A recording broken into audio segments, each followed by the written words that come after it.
The darkness falls early, bringing with it a bone-chilling cold that seeps through every crack and crevice.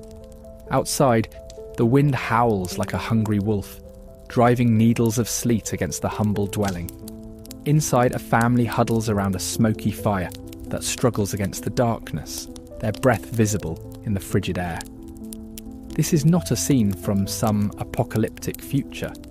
This was the reality for millions of medieval peasants across Europe for half the year, every year, for centuries. When temperatures plummeted and daylight dwindled to precious few hours, survival itself became the primary occupation of these resilient people. Modern humans, with our central heating, insulated homes and 24-hour supermarkets, can scarcely imagine facing winter with nothing but what our hands could make and our limited resources could provide. Yet medieval peasants not only survived, but developed ingenious systems to endure conditions that would break many of us today. Their story is not one of mere endurance, but of remarkable human adaptability and communal wisdom passed down through generations. Tonight we journey back to a time when winter wasn't just an inconvenience, but an existential threat. When the difference between life and death might be as simple as how well you'd banked your fire, or how tightly you'd thatched your roof. How did medieval peasants, with their limited technology and resources, manage to survive the brutal winter nights that claimed so many lives? The answers reveal not just their struggle, but their extraordinary ingenuity. Imagine building your home with nothing but the materials you could gather from the surrounding landscape, and only the simplest of tools. No power drills, no prefabricated materials, no hardware stores. This was the reality for medieval peasants, yet the homes they created were remarkable adaptations to their harsh environment. Archaeological excavations across Europe have revealed that peasant houses varied significantly by region, climate, and available materials, but they shared common principles of practical design born from necessity. In England, the typical peasant home was the cruck house, a timber-framed structure where curved wooden beams, crucks, formed an A-frame from ground to roof peak. Between these sturdy frames, walls were created using a technique called wattle and daub, a lattice of wooden strips, wattle, covered with a mixture of clay, straw, manure, and sometimes animal hair or blood, daub. This wasn't primitive construction, it was ingenious environmental engineering. Research from the Weald and Downland Living Museum in Sussex has demonstrated that these walls provided surprising insulation.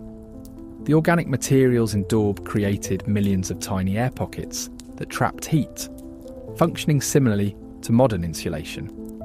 Experimental archaeology has shown that a well-maintained wattle and daub wall could achieve an R-value insulation measurement roughly equivalent to a basic insulated wall today. In colder regions like Scandinavia and parts of Eastern Europe, peasants developed different solutions. Archaeological remains from 10th century settlements in Denmark show houses partially dug into the ground, semi-subterranean dwellings that took advantage of the Earth's natural insulation. The ground maintains a more stable temperature than air, typically staying around 10 degrees Celsius, 50 degrees Fahrenheit, below the frost line, regardless of surface conditions. By building partially underground, these peasants effectively created a natural thermal barrier against the minus 20 degrees Celsius, minus 4 degrees Fahrenheit temperatures that could ravage northern Europe in winter. But perhaps most surprising to modern sensibilities was the deliberate incorporation of animal waste into construction. Far from being merely a desperate use of available materials, this represented sophisticated knowledge of thermal properties. Manure contains cellulose fibres that, when dried, create excellent insulation. Modern scientific analysis of preserved daub samples from a 13th century English peasant house found that manure-enhanced walls had approximately 20% better thermal retention than those without. The roof, typically thatched with reeds, straw or heather, depending on local resources, provided another crucial layer of insulation. A properly laid thatch could be up to 30 centimetres, 12 inches, thick, creating a remarkably effective barrier against both cold and moisture. Experimental reconstructions by historians at the Butser Ancient Farm in Hampshire have demonstrated that a well-maintained thatch roof can last 40 to 50 years and provide insulation comparable to modern standards. The dense layering of organic material created millions of tiny air pockets, nature's own double glazing. Perhaps most telling about the effectiveness of these medieval solutions is a 2018 thermal imaging study conducted on reconstructed medieval houses at the Weald and Downland Museum. The study found that a properly maintained medieval peasant house with a small fire burning could maintain interior temperatures 15 to 20 degrees Celsius, 27 to 36 degrees Fahrenheit, warmer than the outside during winter conditions. This difference could literally be life-saving during the coldest nights. The floors of these homes, contrary to popular depictions of bare earth, were often carefully engineered for warmth. Archaeological evidence from sites across England and France shows that many peasant homes had raised wooden platforms for sleeping, keeping inhabitants off the cold ground.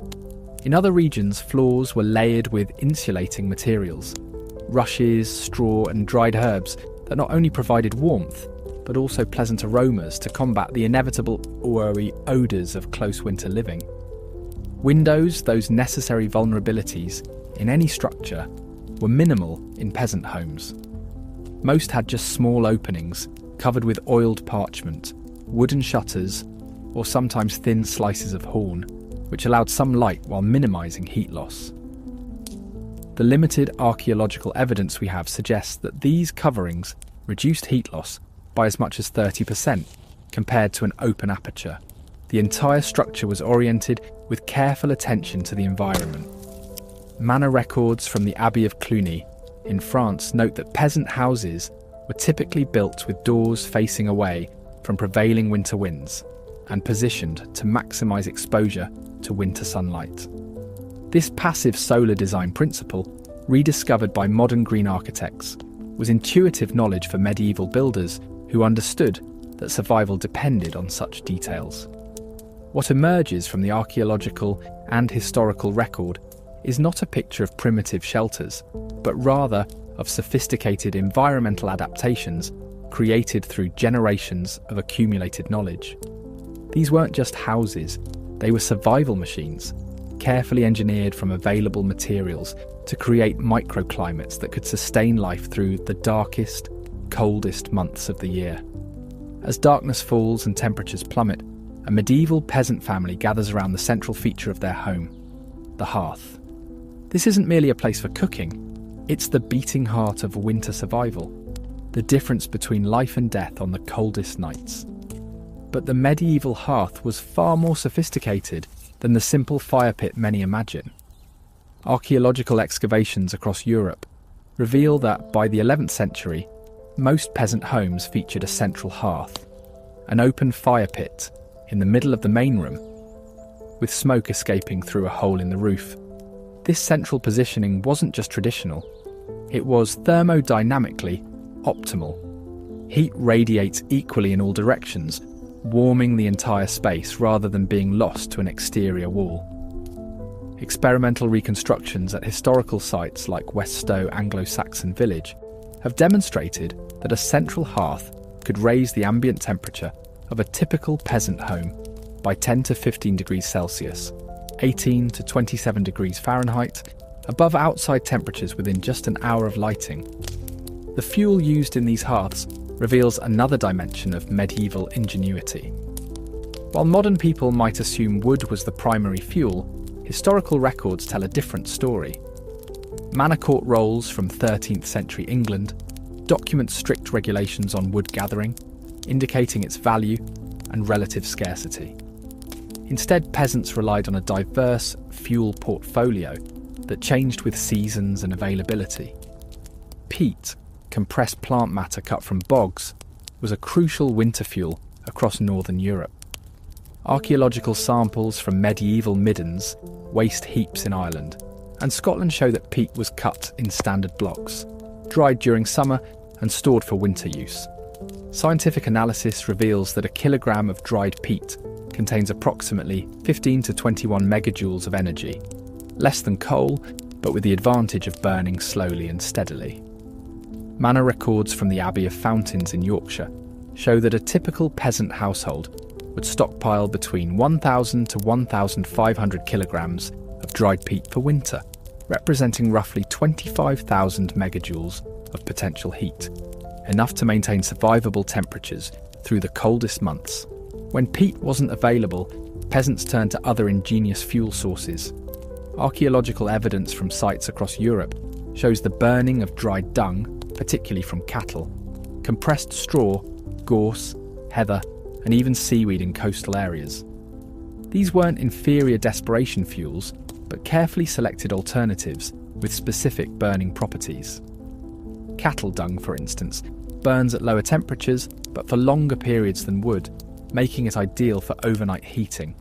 A study of preserved dung samples from a 12th century midden in Denmark showed that properly dried cattle dung could burn for up to 8 hours at a steady temperature, perfect for maintaining heat through the long winter nights. The management of the hearth fire was an art form developed over generations. Manor household accounts and instructional texts, like the 13th century Seneschalcy, a manual for estate management, describe techniques for banking fires, covering burning embers with ashes to slow combustion without extinguishing it. This practice allowed a fire to smoulder through the night with minimal fuel consumption, ready to be revived in the morning. Experimental archaeology has demonstrated that a properly banked fire could maintain temperatures above freezing in a small dwelling for 8 to 10 hours with no additional fuel, a critical efficiency when resources were scarce. Smoke management was another sophisticated aspect of hearth technology. While the popular image of medieval homes includes smoke-filled interiors, the reality was more nuanced. By the later medieval period, many peasant homes included smoke bays or rudimentary chimneys.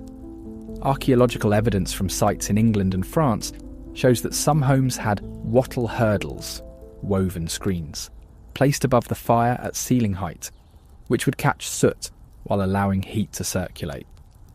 The soot-covered hurdles would eventually be removed and used as fertiliser in gardens, a perfect example of medieval circular economy thinking.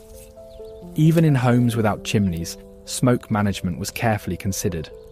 The smoke hole in the roof was often equipped with an adjustable cover operated by a pole, allowing inhabitants to regulate both smoke release and heat retention.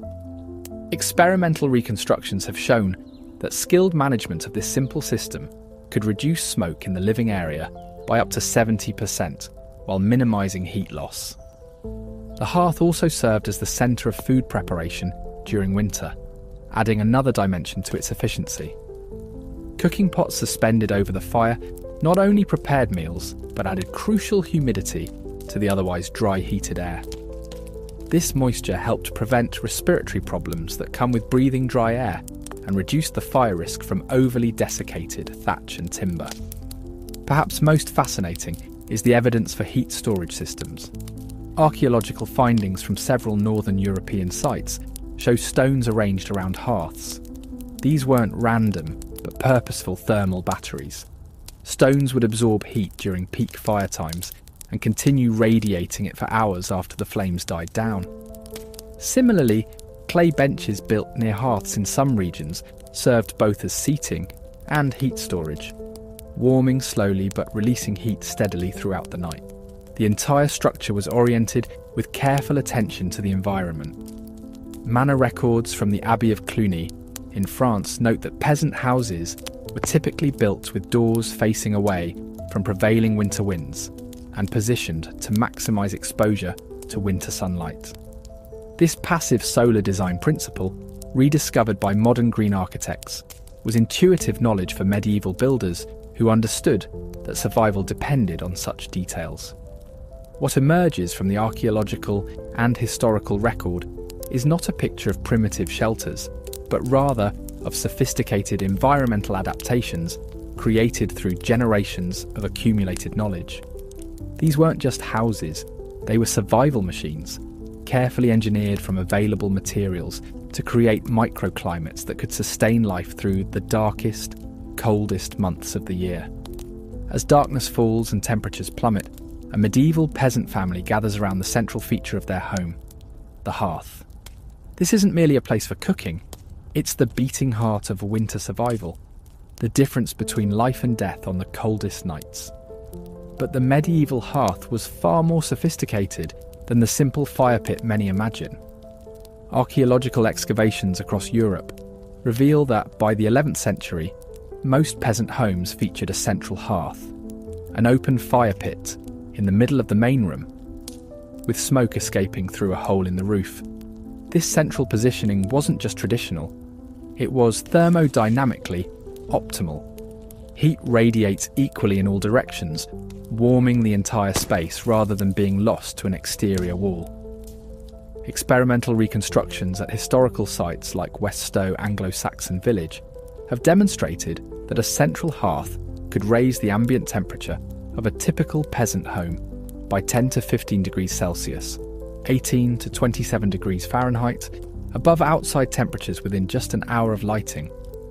The fuel used in these hearths reveals another dimension of medieval ingenuity.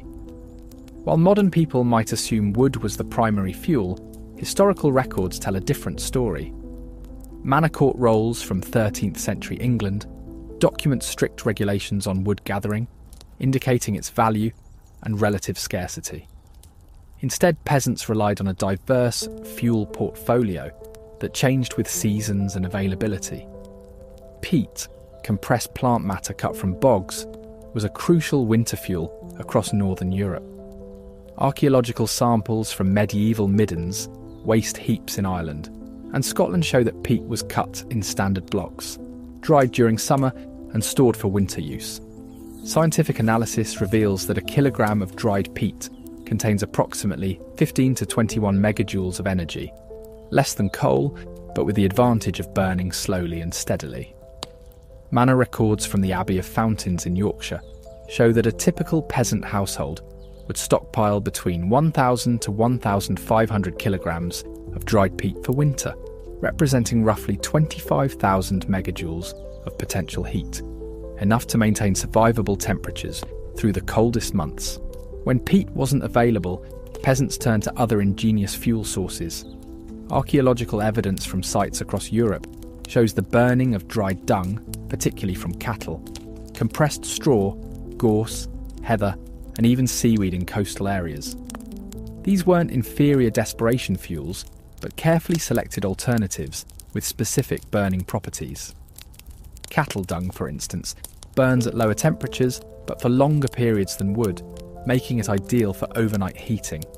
A study of preserved dung samples from a 12th century midden in Denmark showed that properly dried cattle dung could burn for up to 8 hours at a steady temperature, perfect for maintaining heat through the long winter nights. The management of the hearth fire was an art form developed over generations. Manor household accounts and instructional texts, like the 13th century Seneschalcy, a manual for estate management, describe techniques for banking fires, covering burning embers with ashes to slow combustion without extinguishing it. This practice allowed a fire to smoulder through the night with minimal fuel consumption, ready to be revived in the morning. Experimental archaeology has demonstrated that a properly banked fire could maintain temperatures above freezing in a small dwelling for 8 to 10 hours with no additional fuel, a critical efficiency when resources were scarce. Smoke management was another sophisticated aspect of hearth technology. While the popular image of medieval homes includes smoke-filled interiors, the reality was more nuanced. By the later medieval period, many peasant homes included smoke bays or rudimentary chimneys. Archaeological evidence from sites in England and France shows that some homes had wattle hurdles, woven screens, placed above the fire at ceiling height, which would catch soot while allowing heat to circulate. The soot-covered hurdles would eventually be removed and used as fertiliser in gardens, a perfect example of medieval circular economy thinking. Even in homes without chimneys, smoke management was carefully considered. The smoke hole in the roof was often equipped with an adjustable cover operated by a pole, allowing inhabitants to regulate both smoke release and heat retention. Experimental reconstructions have shown that skilled management of this simple system could reduce smoke in the living area by up to 70% while minimising heat loss. The hearth also served as the centre of food preparation during winter, adding another dimension to its efficiency. Cooking pots suspended over the fire not only prepared meals, but added crucial humidity to the otherwise dry heated air. This moisture helped prevent respiratory problems that come with breathing dry air and reduced the fire risk from overly desiccated thatch and timber. Perhaps most fascinating is the evidence for heat storage systems. Archaeological findings from several northern European sites show stones arranged around hearths. These weren't random, but purposeful thermal batteries. Stones would absorb heat during peak fire times and continue radiating it for hours after the flames died down. Similarly, clay benches built near hearths in some regions served both as seating and heat storage, warming slowly but releasing heat steadily throughout the night. The medieval hearth wasn't just a fire, it was a sophisticated environmental control system developed through centuries of trial and error, representing the accumulated wisdom of generations facing the existential threat of winter cold. In many ways, it was the medieval equivalent of our modern HVAC systems, but operated with intimate knowledge rather than automated controls. The first snowfall brings more than just cold. It heralds the beginning of a critical test for medieval peasants. Summer's abundance is now a distant memory, and the spectre of hunger looms alongside that of freezing. Yet medieval communities had developed remarkably sophisticated food preservation and storage systems that not only prevented starvation, but maintained nutritional diversity through the barren months. When excavating a medieval peasant home in Lincolnshire in 1992, archaeologists discovered something unexpected beneath the packed earth floor. A series of clay-lined pits, approximately 1 metre deep. Similar features have since been found across numerous European sites, revealing one of the peasants' most valuable winter resources, the underground storage pit. These subterranean larders maintain temperatures between 4 to 10 degrees Celsius, 39 to 50 degrees Fahrenheit, even when surface temperatures plunged below freezing, creating natural refrigeration that slowed food spoilage. Manor records from the Abbey of Bury St Edmunds detail how these pits were prepared, lined with straw, filled with produce, covered with more straw, and sealed with clay caps. This created a modified atmosphere low in oxygen and high in carbon dioxide, essentially the same principle used in modern controlled atmosphere storage for apples and root vegetables. Scientific analysis of preserved plant remains from these pits shows they were primarily used for storing apples, pears, turnips, carrots, and other root vegetables, which could remain edible for 4 to 6 months under these conditions. For grains, the crucial caloric foundation of the medieval diet, different solutions were developed. Archaeological evidence from sites across Europe shows dedicated granaries with raised floors to prevent moisture and rodent access. But more intriguing are the grain storage techniques used within peasant homes. Excavations have revealed large ceramic storage jars, often partially buried in house floors to maintain stable temperatures. In some regions, grain was stored in tightly woven baskets sealed with clay, creating airtight containers that prevented both moisture damage and insect infestation. The effectiveness of these storage methods is documented in manor accounts, which record grain reserves lasting from harvest until the following summer.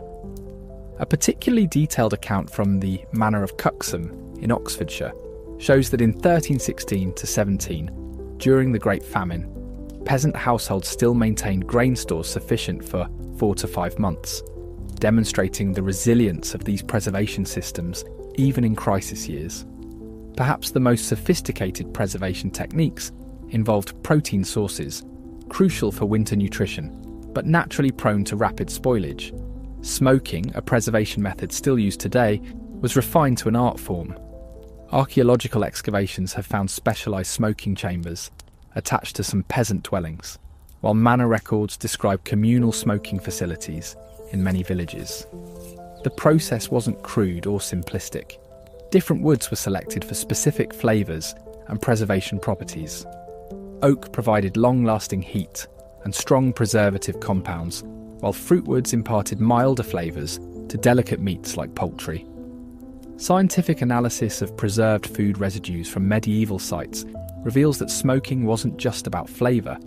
It effectively deposited phenolic compounds that inhibited bacterial growth. Modern laboratory testing of traditionally smoked meats shows that properly smoked products have significantly reduced levels of spoilage bacteria and can remain safe to eat for months without refrigeration. Salt preservation represented another sophisticated technology, though one often controlled by manorial authorities due to salt's value. Manor records from coastal regions document salt rights, specific allocations allowing peasants to produce or purchase set amounts of salt for winter preservation. Archaeological evidence from inland areas shows salt being transported over remarkable distances, underscoring its critical importance. The 13th century household records from Beaulieu Abbey note that a typical peasant family required approximately 2 to 3 kilograms of salt annually, primarily for food preservation. The preservation process itself was carefully calibrated. Meat wasn't simply packed in salt, but processed through specific brining and drying sequences. Archaeological evidence from waste pits shows butchery patterns optimised for preservation. Meat cut into smaller portions with maximised surface area for salt penetration. Historical records from the 13th century describe meat preserved this way, remaining edible for up to 6 months, crucial for stretching protein sources through winter. Fermentation provided another preservation pathway, converting perishable foods into stable forms while often enhancing their nutritional value. Archaeological evidence shows widespread use of ceramic fermentation crocks and wooden barrels. Analysis of residues from these vessels reveals a diverse fermentation culture. Cabbage becoming sauerkraut, milk transformed into cheese and yogurt, fruits preserved as alcoholic beverages. These weren't merely preservation methods, but nutritional strategies. Fermentation increases bioavailability of certain nutrients and produces beneficial compounds absent in raw foods. The medieval diet was further extended through drying techniques. Excavations have revealed specialised drying racks in many peasant homes, positioned above hearths to take advantage of rising heat. Apples, pears, plums and berries were sliced and dried, creating compact, stable food sources, rich in calories and nutrients. Experimental archaeology has demonstrated that properly dried fruits can retain up to 70% of their vitamin content for several months, providing crucial micronutrients during winter when fresh produce was unavailable. Perhaps most impressive was the integrated nature of these preservation systems. They weren't isolated techniques, but part of a comprehensive approach to food security. Manor records show careful planning of preservation activities timed to seasonal availability. The 13th century agricultural calendar from Ramsey Abbey details a preservation schedule, starting with early summer berries and continuing through late autumn nuts and root vegetables, creating a diversified winter food portfolio that provided both caloric sufficiency and nutritional balance. This sophisticated approach to food preservation wasn't merely about survival. It represented generations of accumulated knowledge about nutrition, microbiology, and food chemistry, developed through careful observation and passed down through practical instruction. The medieval peasant's winter larder wasn't just a food storage system. It was an advanced technology for nutritional time shifting, allowing summer's abundance to sustain life through winter's scarcity. The wooden trencher steams in the dim firelight as a thick pottage is ladled from the bubbling cauldron. This isn't just any meal, it's a carefully calibrated survival strategy, the culmination of generations of nutritional wisdom designed to sustain bodies through the brutal demands of winter. The medieval winter diet, far from being mere subsistence, represented a sophisticated understanding of human nutritional needs under extreme conditions. Manorial records from across Europe document a distinct shift in eating patterns as winter approached.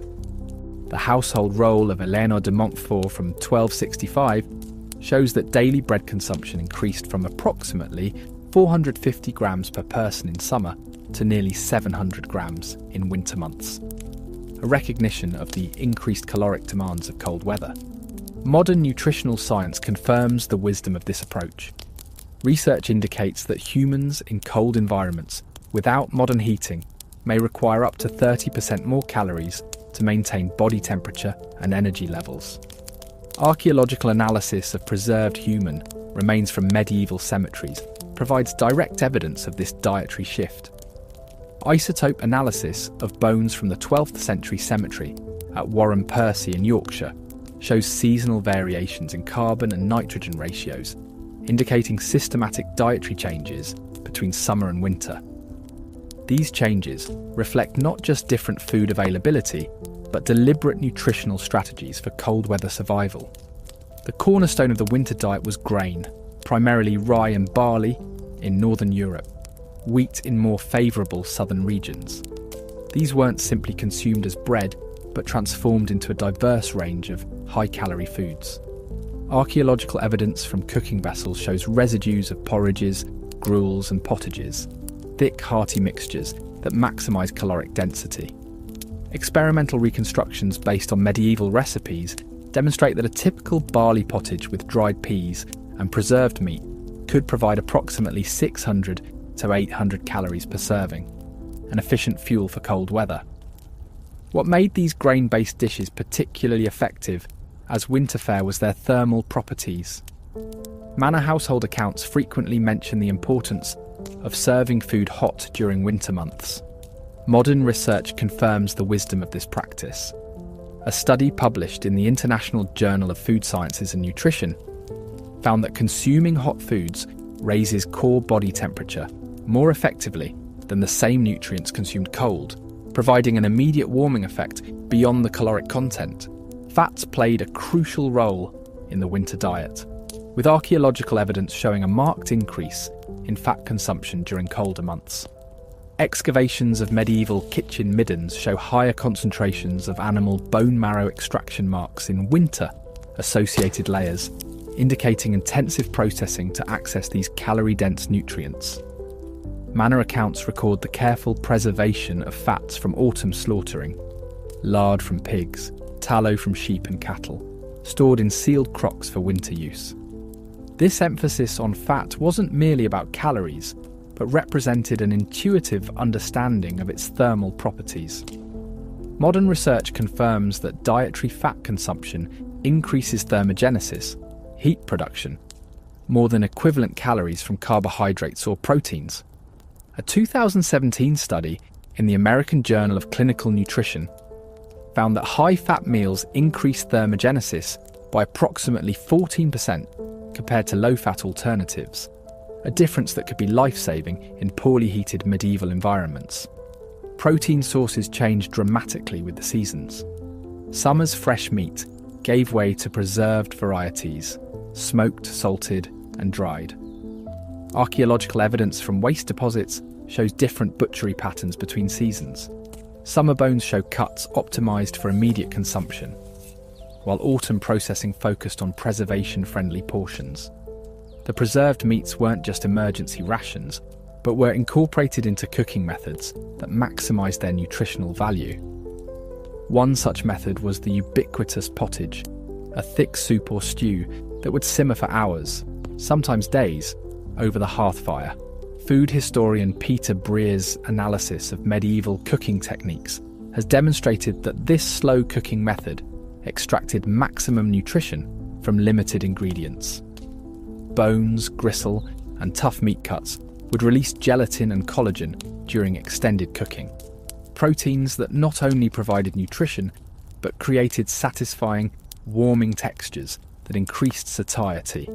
Modern nutritional analysis confirms that these slow-cooked preparations increase the bioavailability of nutrients compared to quicker cooking methods. Dairy products, particularly cheese, provided crucial winter protein. Manor records document autumn cheesemaking as a critical preparation for winter. The account rolls from Bolton Priory in Yorkshire show that approximately 30% of summer milk production was transformed into hard cheeses specifically for winter consumption. Archaeological evidence from storage areas shows specialised cheese storage structures designed to maintain appropriate humidity and temperature for long-term preservation. What's particularly notable about medieval winter nutrition was the sophisticated understanding of micronutrients long before vitamins were scientifically identified. Preserved fruits, carefully dried during summer abundance, provided essential vitamins. Fermented vegetables, particularly cabbage, as sauerkraut, delivered vitamin C throughout winter, preventing scurvy centuries before the vitamin was identified. Archaeological evidence shows widespread consumption of these preserved foods across all social classes, indicating their recognised importance. Herbs played a dual role in the winter diet, both as flavour enhancers and as medicine. Manor Garden records document dedicated herb cultivation, with many varieties harvested and dried specifically for winter use. Modern phytochemical analysis has confirmed the medicinal properties of many commonly used medieval herbs.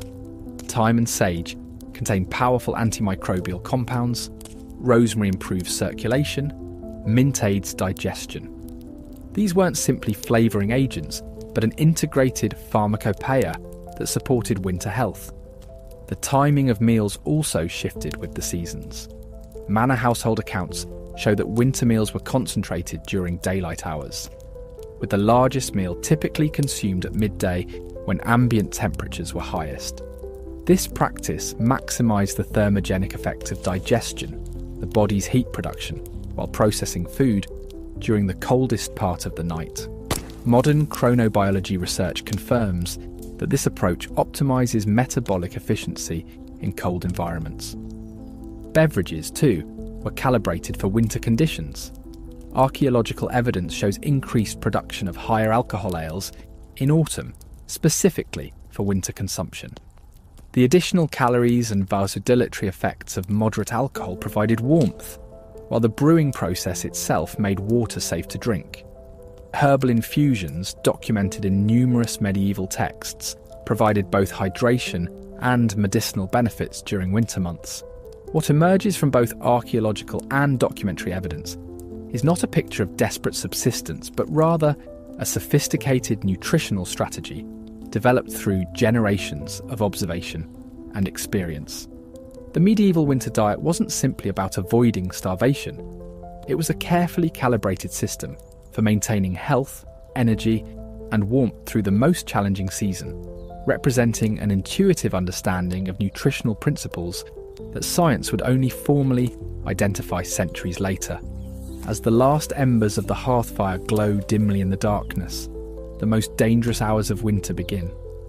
Modern humans, accustomed to maintaining consistent temperatures around the clock, can scarcely imagine the challenge that nighttime presented to medieval peasants. Yet archaeological and historical evidence reveals that medieval communities developed remarkably effective strategies for the most vulnerable hours of winter. The long, cold night.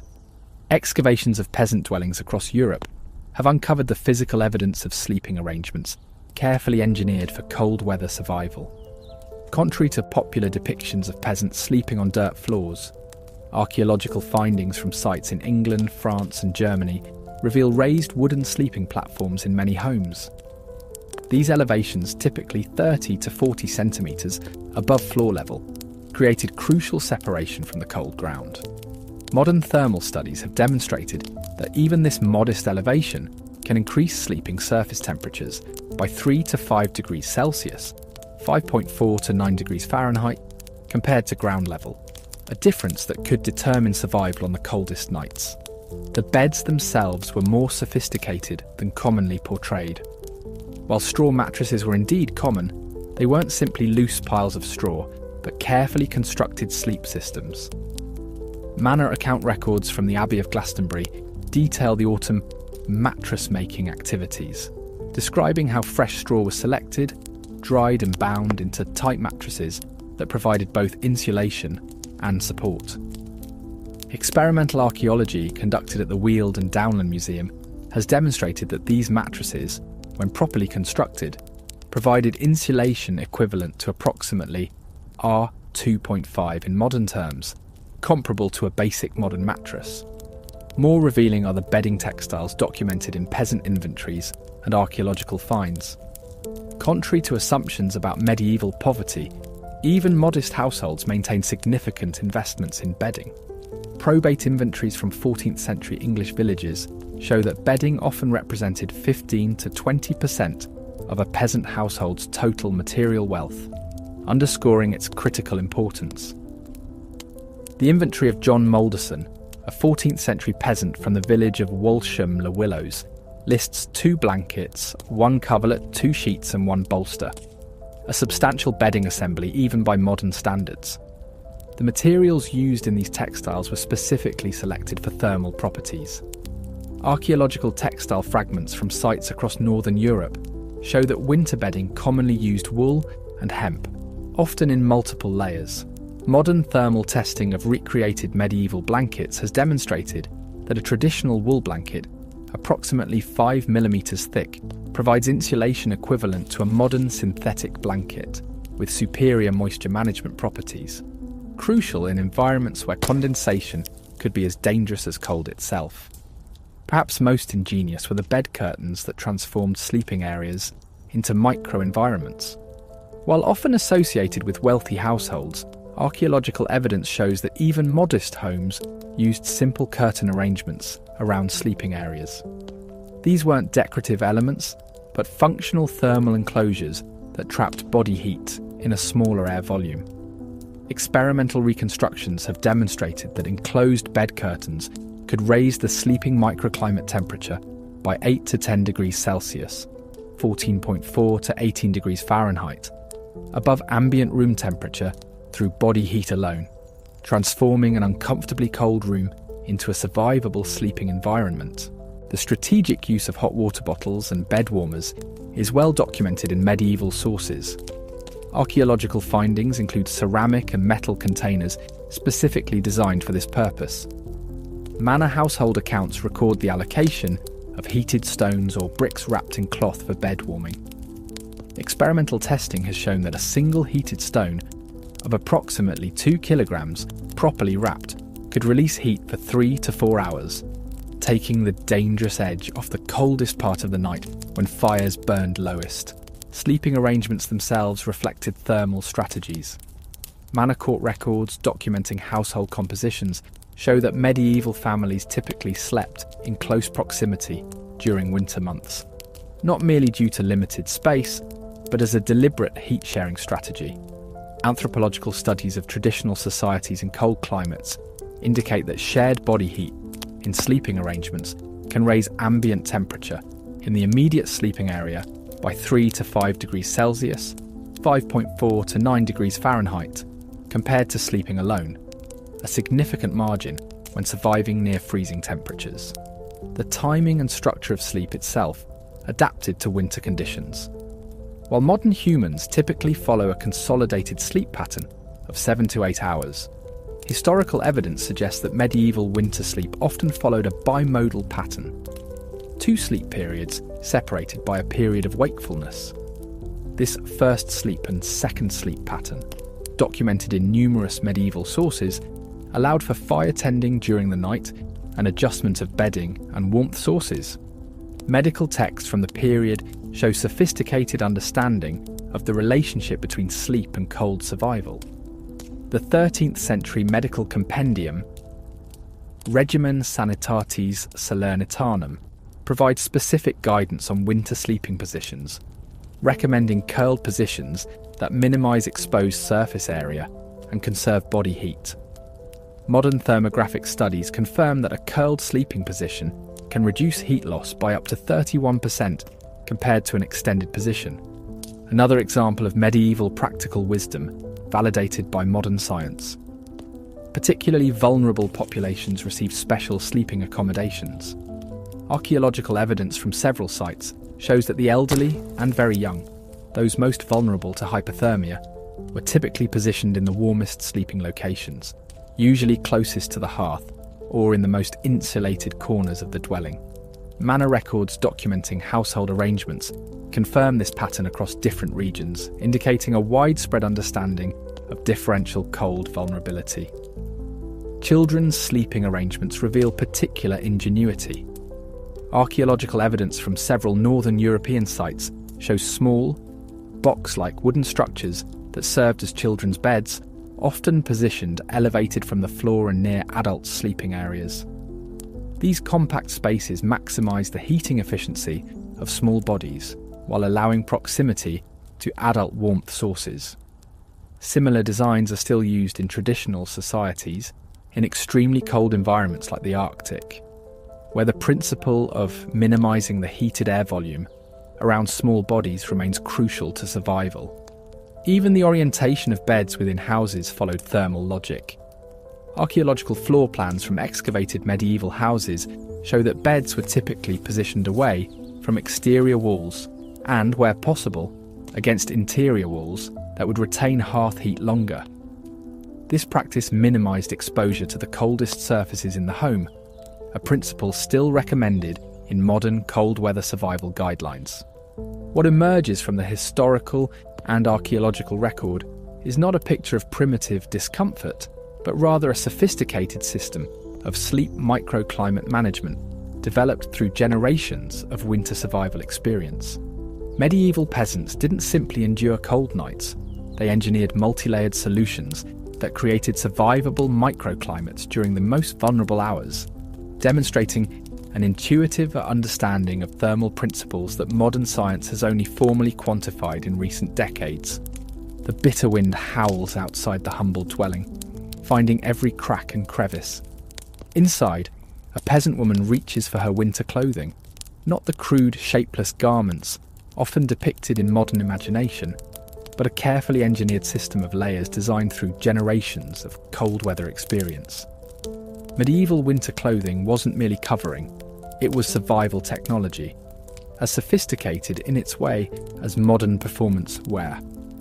Archaeological textile finds from medieval sites across Europe reveal that peasant clothing was far more advanced than commonly portrayed.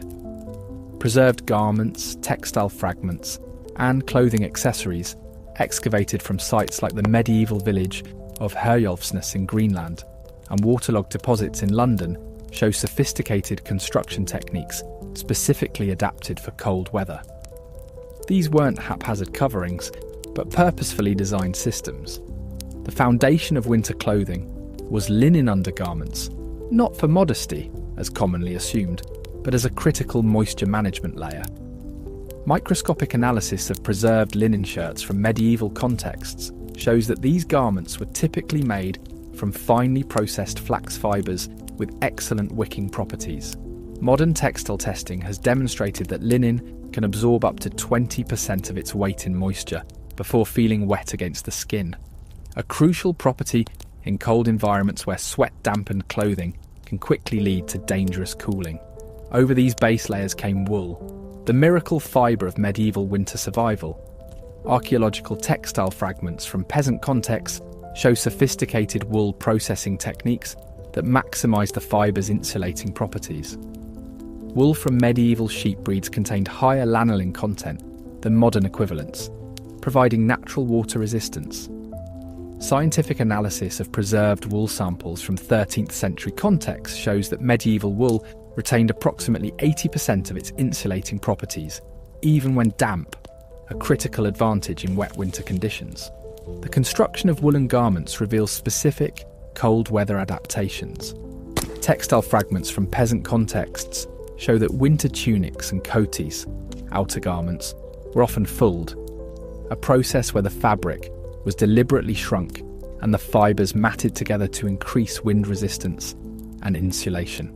Experimental archaeology has demonstrated that properly fulled medieval wool provides approximately twice the wind resistance of unfulled fabric, creating an effective barrier against winter winds. Layering was a sophisticated strategy documented in both archaeological and written sources. The wardrobe account of a relatively modest farming household from 14th century Essex lists multiple garments designed to be worn in combination. 2 linen shirts, 1 light wool kirtle, 1 heavy wool coatee, 1 cloak of thick wool. This systematic layering created adjustable insulation that could be modified for different activities and conditions, the same principle used in modern outdoor clothing systems. Perhaps most ingenious were the specialised cold weather adaptations revealed in archaeological finds.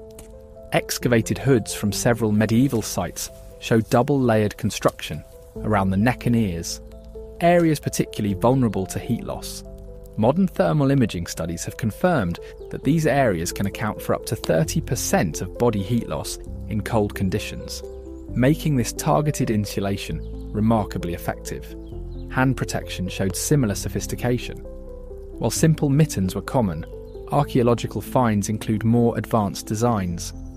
Partially preserved mittens from 13th century contexts in York and London show a mitten-glove hybrid design with a separate thumb and finger pocket, allowing dexterity for necessary tasks while minimising exposed surface area. Similar designs were independently developed by Arctic indigenous peoples and are still used in extreme cold environments today. Footwear represented another area of winter-specific innovation. Contrary to depictions of peasants in flimsy shoes or barefoot, archaeological evidence shows substantial investment in winter foot protection. Leather shoes recovered from medieval contexts frequently show evidence of winter adaptations, additional layers, wool stuffing, and waterproofing treatments. The account books of the Manor of Cuxham record the purchase of winter shoes for workers at prices significantly higher than standard footwear, indicating their specialised nature and importance. Perhaps most surprising is the evidence for waterproofing technologies. Analysis of preserved medieval textiles has found traces of lanolin, beeswax, and various oils applied to outer garments, creating effective water resistance. Experimental archaeology has demonstrated that wool cloaks treated with these traditional waterproofing methods can shed light rain and snow for several hours before becoming saturated, crucial protection during winter work outdoors. The economics of peasant clothing reveal its survival importance.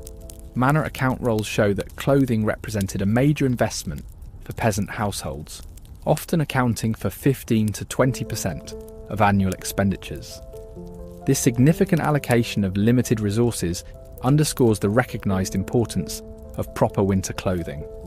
The 1,293 household accounts from the village of Cuxham show a typical peasant family spending the equivalent of 3 weeks' wages on winter clothing and maintenance, a substantial investment in survival technology. Colour choices in peasant clothing weren't merely aesthetic, but functional. Archaeological textile fragments show that winter garments often retained the natural colours of wool, browns, greys and blacks that absorb maximum solar radiation. Experimental testing has demonstrated that dark-coloured medieval wool garments in direct sunlight can generate 3 to 5 degrees Celsius, 5.4 to 9 degrees Fahrenheit, more warmth than identical light-coloured garments, a significant margin in borderline freezing conditions. Maintenance of winter clothing represented another dimension of peasant expertise. Manor records document specific autumn activities dedicated to preparing winter garments, washing, repairing and retreating with waterproofing substances. The 13th century household manual, Seneschalcy, provides detailed instructions for maintaining wool garments, including specific techniques for washing that preserve the natural lanolin content crucial for water resistance. Children's clothing receives special attention in winter. Archaeological evidence shows that children's garments were often more heavily constructed than adult equivalents, with additional layers and insulation. This reflects the understanding that children's higher surface area to volume ratio makes them particularly vulnerable to cold, a physiological fact not scientifically articulated until centuries later, but intuitively understood by medieval parents. Even fashion adapted to winter survival needs. The 14th century trend of tippets, extended sleeves that could be tied up in warm weather or used as hand coverings in cold, represented a practical adaptation that spread across social classes. Similarly, the dagged edges, decorative cut patterns, found on some peasant garments weren't merely decorative, but served to increase surface area for shedding water more effectively, form following function. What emerges from the archaeological and historical record is a picture of medieval peasant clothing as a sophisticated environmental technology. Not crude coverings, but carefully engineered systems developed through generations of winter survival experience. These weren't simply garments, but survival tools, representing an intuitive understanding of insulation, moisture management, and thermal regulation that modern technical clothing has only recently rediscovered.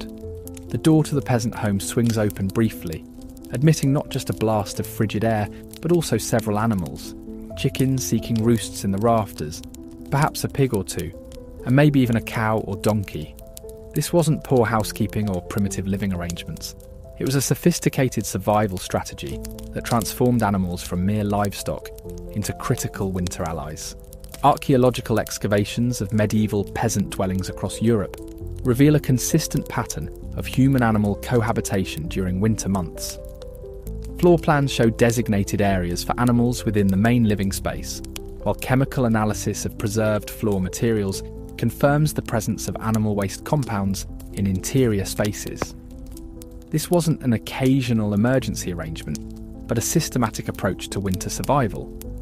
The thermal benefits of this arrangement were substantial. Modern agricultural research has established that a single dairy cow produces approximately 3,000 BTUs of heat per hour, equivalent to a small modern space heater. Experimental archaeology conducted at the Butzer Ancient Farm Research Centre demonstrated that a single cow kept in a reconstructed medieval peasant house raised the ambient temperature by 3 to 5 degrees Celsius, 5.4 to 9 degrees Fahrenheit. A potentially life-saving margin on the coldest nights. Manor records provide insight into the deliberate nature of these arrangements. The 13th century account rolls from the Manor of Cuxham in Oxfordshire document the construction of interior partitions specifically designed to accommodate animals during winter months. These weren't permanent features, but seasonal adaptations, installed in late autumn and removed in spring, indicating a systematic approach to winter animal integration. The selection of which animals came indoors wasn't random but strategically determined. Archaeological evidence from numerous sites shows that dairy cattle, essential for year-round nutrition, were given priority in indoor arrangements. Analysis of preserved dung deposits from house interiors confirms this pattern, with cattle waste predominating in the archaeological record of winter living spaces. Smaller animals played equally important roles in the winter survival ecosystem. Chickens, commonly kept in medieval peasant households, would roost in rafters or in purpose-built indoor coops during winter. Beyond providing eggs even in cold months, albeit at reduced rates, their bodies generated surprising amounts of heat. Modern poultry research has established that a single chicken produces approximately 10 watts of heat, meaning that a modest flock of 10 to 15 birds could contribute 100 to 150 watts of continuous heating to a small space. Pigs, contrary to their often maligned reputation, were particularly valuable winter companions. Archaeological evidence shows that many peasant homes included indoor pig pens for winter use. Beyond their thermal contribution, a grown pig generates approximately 400 to 500 BTUs per hour. Pigs served as excellent biological recyclers, consuming kitchen waste and converting it to both meat and heat, a perfect closed-loop system for winter efficiency. The arrangement of animals within the home followed careful planning. Archaeological floor plans from several well-preserved sites show that animals were typically kept on the side of the house, opposite the prevailing winter winds, creating a living insulation barrier against the coldest exposures. This wasn't accidental positioning, but deliberate thermal engineering, placing animal heat where it would most effectively buffer human living spaces. The relationship between humans and animals during winter went beyond mere thermal benefits. Manor Court records document the careful rationing of winter fodder, with precise allocations calculated to maintain animals through the cold months. The account books of Bolton Priory in Yorkshire show that approximately 20 to 30% of summer hay production was specifically reserved for winter animal maintenance. a significant investment in these living heat sources. The management of animal waste represented another dimension of winter survival expertise. Rather than viewing it as a problematic byproduct, medieval peasants incorporated it into their winter resource system. Archaeological evidence shows that animal waste was often collected in designated areas where its decomposition generated additional heat. Modern composting research has confirmed that actively decomposing manure can maintain temperatures of 40 to 60 degrees Celsius, 104 to 140 degrees Fahrenheit, for extended periods, creating a natural heating system that medieval peasants harnessed within their winter management strategies. Beyond their heating contributions, indoor animals provided crucial psychological benefits during the long winter months. Historical accounts and folklore from numerous European regions describe the comforting presence of animals during winter isolation. Modern psychological research has confirmed the stress-reducing effects of animal companionship, suggesting that winter cohabitation served emotional as well as physical needs during the challenging season. The relationship wasn't one-sided exploitation, but mutual benefit. Archaeological evidence of animal health from medieval contexts shows that winter-sheltered animals typically maintain better condition than those left exposed to the elements. Skeletal remains of medieval livestock show fewer stress markers and healthier overall development in regions where winter cohabitation was common, indicating that the arrangement benefited both species. The integration extended to sleeping arrangements. Archaeological evidence from several northern European sites shows sleeping platforms positioned adjacent to animal areas, maximising the benefit of animal heat during the coldest night hours. This wasn't merely proximity, but a design system for optimal heat transfer during the most vulnerable period of the daily cycle. Even the timing of animal husbandry activities adapted to winter thermal patterns. Manor work records show that activities like milking and animal feeding were scheduled during the coldest parts of the day, typically early morning and evening, when the metabolic heat generated by both humans and animals during these activities provided maximum benefit. The seasonal movement of animals into human dwellings followed careful timing based on generations of weather observation. Manor records from several regions document the bringing in date for animals, typically coordinated with specific calendar points or environmental indicators rather than arbitrary dates. This reflected sophisticated understanding of local climate patterns, optimizing the balance between keeping animals on pasture as long as possible, while ensuring they were protected before the onset of dangerous conditions. What emerges from the archaeological and historical record is not a picture of primitive cohabitation, but rather a sophisticated system of interspecies cooperation for winter survival. Medieval peasants didn't simply endure animal proximity out of necessity. They engineered an integrated human-animal ecosystem that maximised survival chances for all participants, demonstrating an ecological understanding that modern science has only recently begun to fully appreciate. As the first heavy snows blanket the medieval village, individual survival efforts transform into something more powerful, a community-wide system of mutual support, resource sharing, and collective wisdom that multiplied each family's chances of surviving until spring.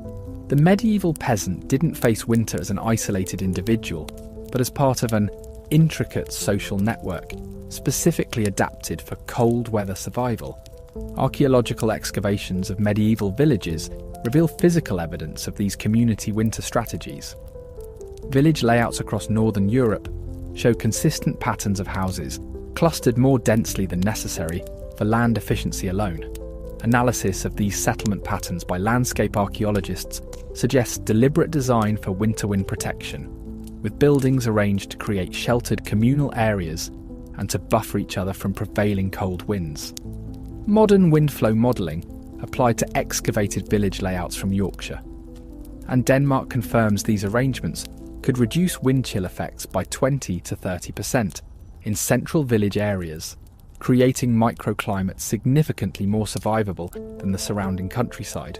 The manorial system, often portrayed primarily as an exploitative economic arrangement, reveal sophisticated winter survival functions when examined through court rolls and account books.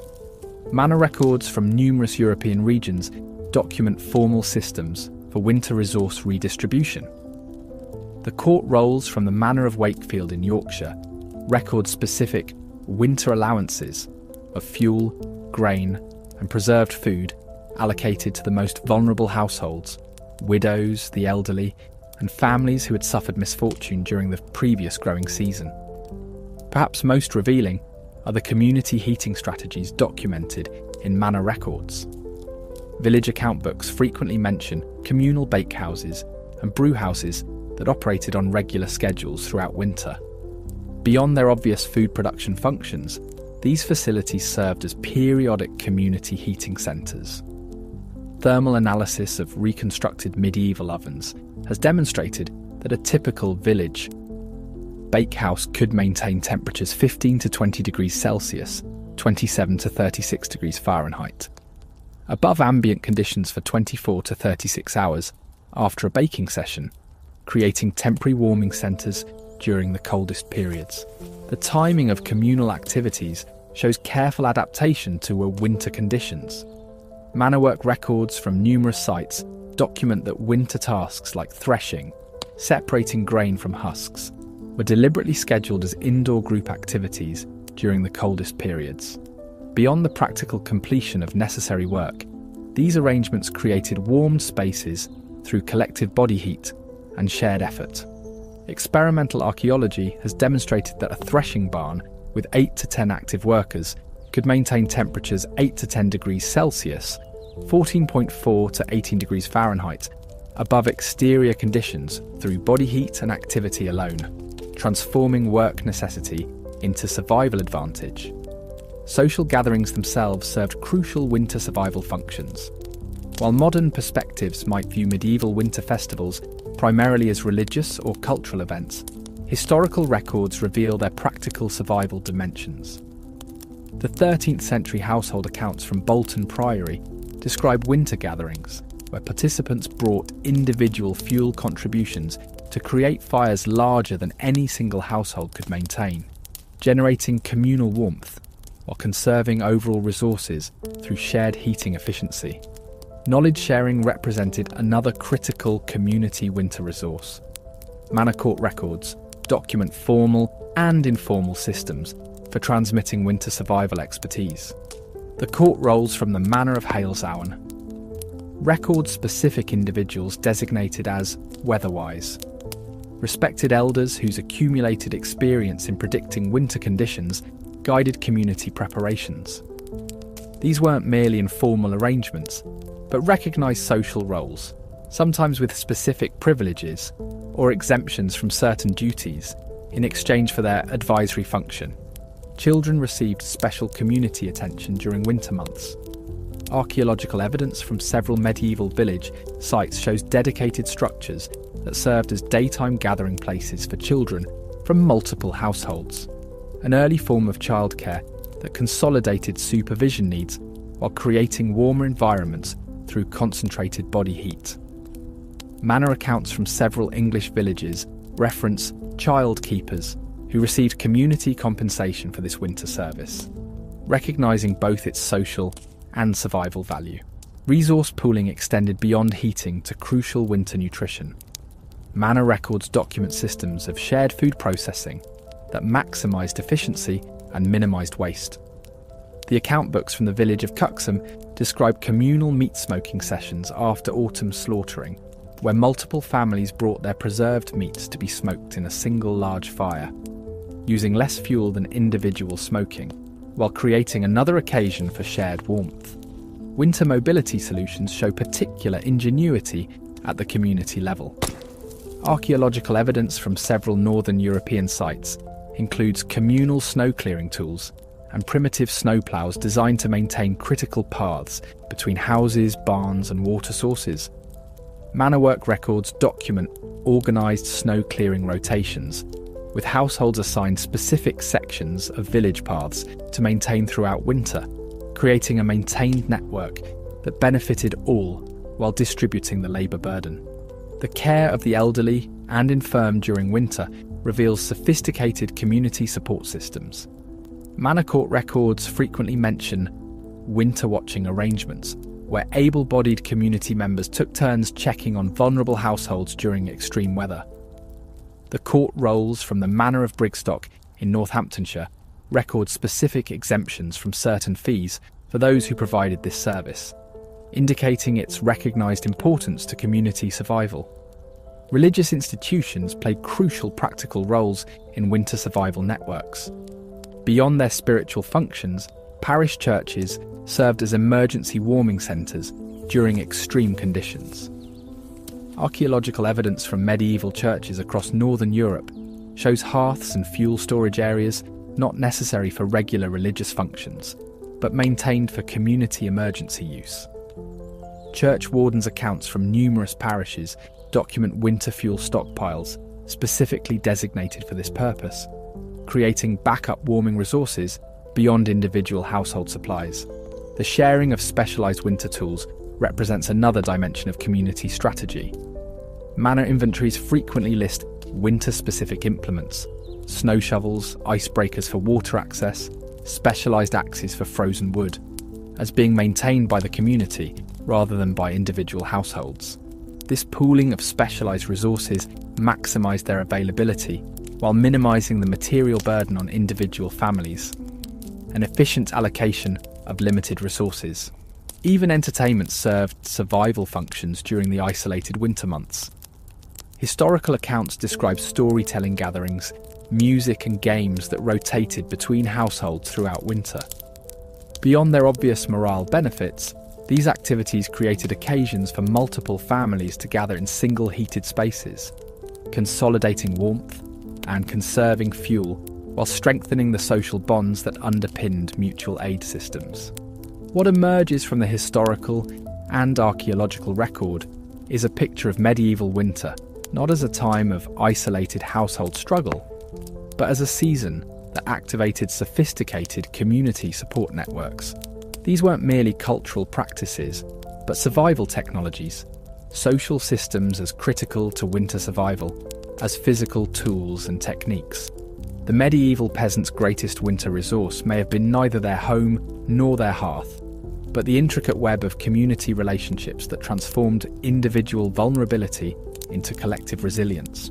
As we draw our journey through the medieval winter to a close, we find ourselves not with images of primitive suffering, but with a profound appreciation for the sophisticated survival systems our ancestors developed. The medieval peasant, far from being a helpless victim of winter's fury, emerges as an environmental engineer, nutritional strategist, and community architect, developing solutions to cold weather challenges that modern science has often merely rediscovered rather than improved upon. The homes they built weren't crude shelters, but carefully designed environmental systems, using locally available materials to create insulation values that would remain competitive until the 20th century. Their hearths weren't simple fires, but complex heat management technologies, banking embers to stretch limited fuel through the longest nights. Their food preservation methods didn't merely prevent starvation, but maintained nutritional diversity through months when nothing grew, using biochemical principles that food science would only formally identify centuries later. Their clothing wasn't merely covering, but engineered protection, with layering systems and material choices that outdoor enthusiasts still employ today. Their integration of animals into winter living spaces wasn't primitive cohabitation, but a sophisticated interspecies alliance that benefited all participants. And perhaps most importantly, their community structures weren't just social arrangements, but survival networks that transformed individual vulnerability into collective resilience. What's most remarkable about these medieval winter survival strategies is their sustainability. Unlike our modern approaches that often rely on massive energy inputs and global supply chains, medieval solutions worked within local resource constraints while maintaining ecological balance. They didn't defeat winter through brute force technology, but through accumulated wisdom, careful observation, and intergenerational knowledge transfer. As our own society faces increasing energy constraints and climate uncertainties, Perhaps there's wisdom to be recovered from these medieval approaches, not to romanticise the hardships they endured, but to recognise the ingenuity with which they faced challenges similar to those we may encounter in different forms. Their focus on local resources, community resilience, and knowledge sharing offers models that remain relevant despite the centuries that separate us. The medieval peasant's winter story isn't one of primitive endurance, but of sophisticated adaptation, a testament to human ingenuity in the face of environmental challenges. As we retreat to our centrally heated homes and electronically mediated communities, we might pause to appreciate the winter wisdom of our ancestors, who survived the coldest, darkest months, not through technological domination of nature, but through deeper understanding of its patterns and possibilities. In their smoke-filled homes, gathered around carefully tended hearths, medieval communities didn't just survive winter, they developed an intimate relationship with the season that modern convenience has largely erased from our experience. Perhaps in that relationship, built on respect for winter's power rather than insulation from its reality, lies wisdom worth reclaiming as we face our own uncertain climatic future.